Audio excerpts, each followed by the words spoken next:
In this lecture, we are going to start talking about factors of production. Factors of production are another way to talk about the inputs that firms use in order to make outputs. So we're going to first talk about the three main categories that we can use to talk about factors of production, and then we're going to look a little bit more at the demand for labor, which is one of the factors of production, and then look at the demand for land, demand for capital, and then what factors might influence firms deciding how much of each to use in the production of goods. So what are factors of production? Well, as I said before, factors of production are inputs that are used in the production of goods and services. And these can be categorized in three big categories: land, labor, and capital. So since these are inputs that firms use in the production of outputs, firms are going to demand these factors. Since the firm's demand for these factors is determined by how much output they are selling, these are called derived demands. So the first big factor of production we're going to talk about is labor. So we're going to talk more about the labor market later, but one interesting thing about the labor market is that we have supply and demand curves, but they work a little bit differently than you might originally expect. So in the labor market, people who work are the suppliers of labor, and firms are the demanders of labor. So the way to think about this is you supply your labor to a firm, a company that demands it, and they pay you for your labor, and that is the wage. So how much labor will firms demand? Well, this all boils down to the marginal product of labor. So we talked about marginal product earlier. So just to recall, the marginal product of an input is if I use one more of that input, how much extra output will I use? So we're going to see that the marginal product of labor is diminishing, so we will eventually get to a point where an extra worker adds less output than before. So the picture here, we have an example of that one employee in your company who just wants to go around and talk to everyone instead of doing work. So not only does that employee do no work, but he prevents other employees from doing work. So more specifically, how much labor firms are going to be demanding is determined by the value of the marginal product and the wage. So the marginal product is how much extra output the next worker will produce.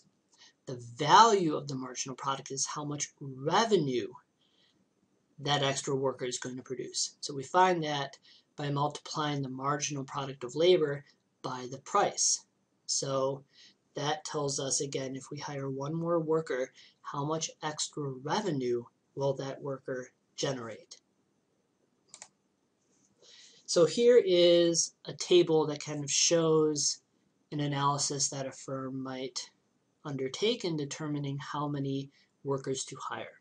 So start off on the left-hand column. Each row represents a number of workers that a firm could hire, starting from 0 and going to 6. The second column shows the total amount of output the firm would produce with that number of workers. So you see that if the firm has no workers, it will produce no units of output, all the way up to if the firm hires 6 workers, it will produce 150 units of output. And then what we have in the third column is the change in the output for each worker hired. So you can just find that column by taking the output and subtracting off the previous output.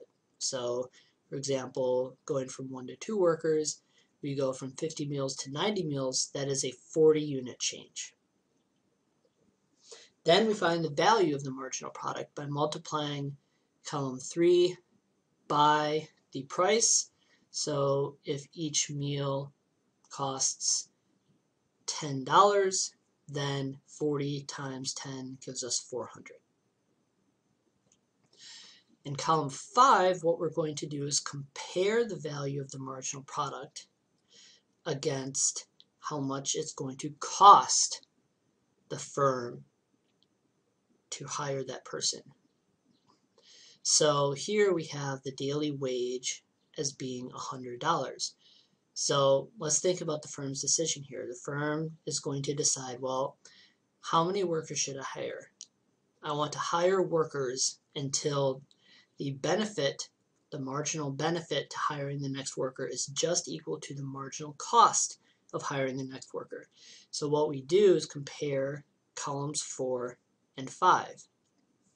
So you can see that the firm hires one worker, the benefit is $500, cost is $100, and we can go all the way down until we can look at the firm deciding to hire the 5th worker. So the cost to the firm if it hires a 5th worker is an extra $100. The benefit to the firm of hiring an extra worker is also $100. So the firm will decide to hire 5 workers. And you can see what happens to the profit to the firm in the last column. So the last column shows how much extra money the firm will make if it hires that number of workers. So you can see that the firm's profit is going to be maximized at 5 workers. If it hires a 6th worker, the firm won't generate any extra marginal product. You can see that the output will not increase at all between 5 and 6 workers, but it still costs the firm $100 to hire that worker, so that's not a good idea for the firm. If we wanted to graph this, this would look something like this. So we have a value of marginal product that's declining, and we have the wage, which here is constant, and at 5 workers here, the value of the marginal product is just equal to the wage. So expanding this a little bit further, you can see that the first worker generates a lot of extra profit that's given by the difference between the value of marginal product and the wage. Same thing for the second worker, third worker, fourth worker, and then the 5th worker just breaks even. And the 5th worker just breaks even for the firm.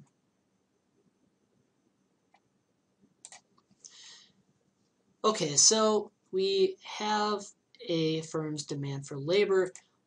What's going to change the demand for the labor? Well, one thing that's going to change the demand for labor is the demand for the business's products. So let's say that you sell sandwiches and all of a sudden the demand for your sandwiches increases. That is going to push sandwich prices higher, and that is thus going to increase the value of marginal product for each additional worker.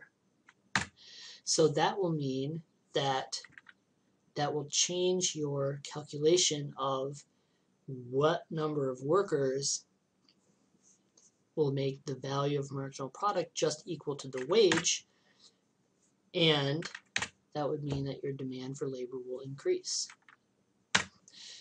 Something that can also affect the demand for labor, and this has been very true in the United States over the past 30 to 40 years, is changes in technology and productivity.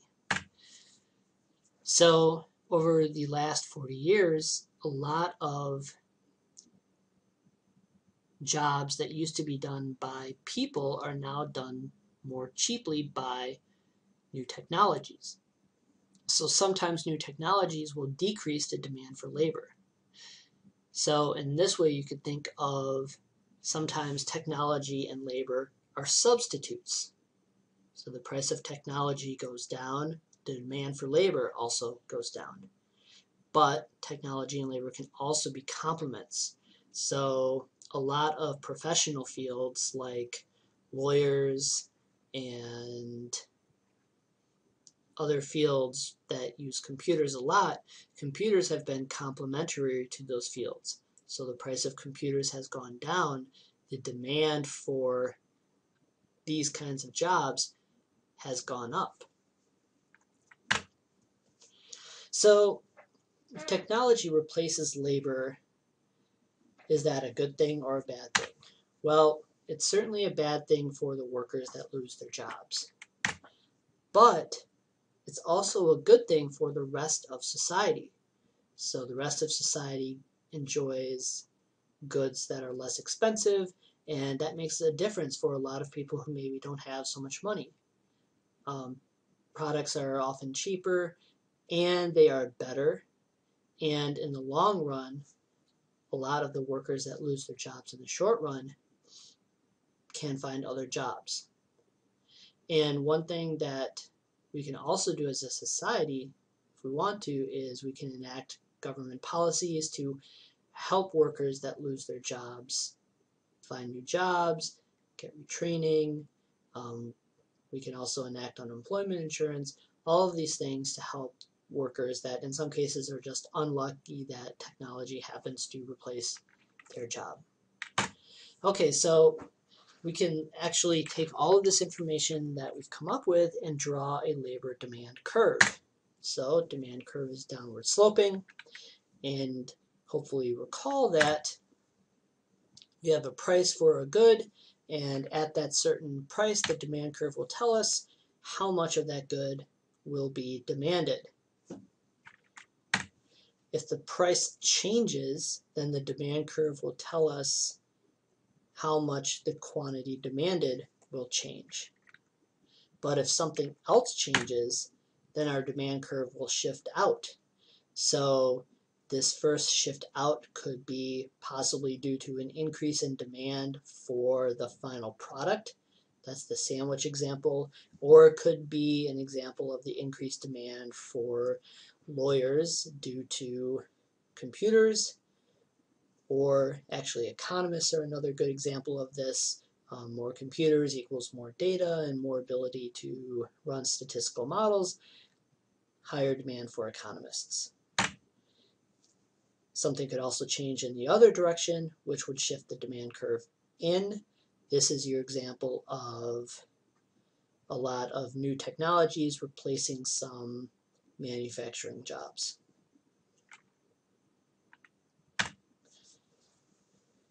So one of the other forms of production factors is land.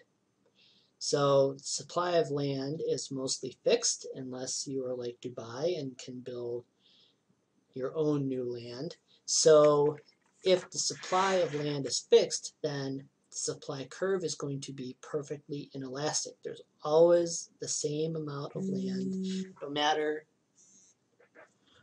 what the price. So some terms that we use for the market for land is we talk about economic rent, which is the difference between what a factor of production earns and its next best alternative. So for land, we could think of location, location, location. So an apartment near campus has a higher price than an apartment 10 miles away. So there's a higher demand for living near campus. So the supply and demand curve for land here, we've got our vertical supply curve because land is fixed. And we have a demand for land, which is downward sloping. And the price will just be given by the intersection of the demand and the supply curves. And the demand for land can either shift up or down, depending on what happens to the demand for the final product.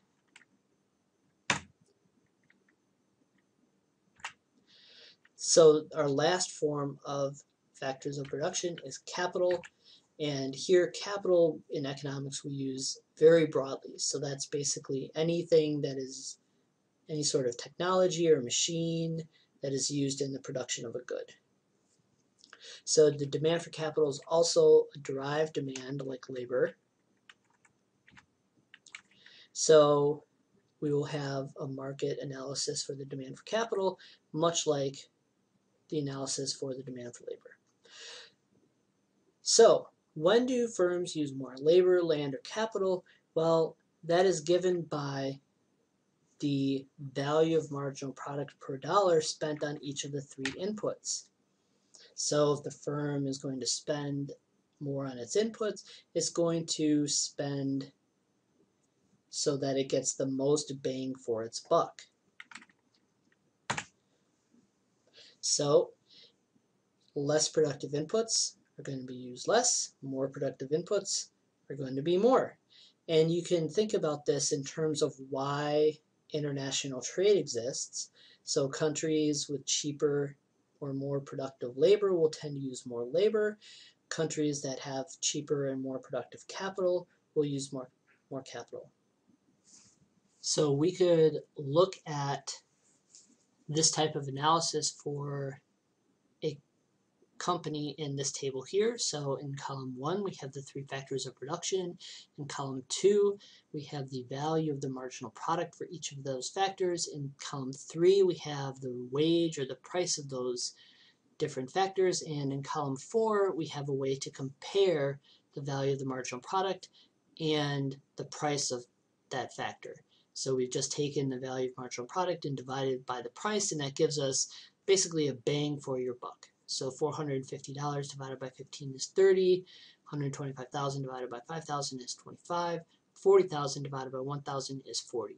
So which one of these factors would a company want to use more of if it was going to increase its use of factors? Well, it would choose to do capital first because that gives the company the most bang for its buck. Okay, so just a quick summary. The demand for factors of production are derived demands. That means that they are demands that is dependent on how much a company is selling of its final output good. So we also talked a little bit more about rent, which is the difference between a factor of production's earnings and what it could be used to earn in its next best alternative.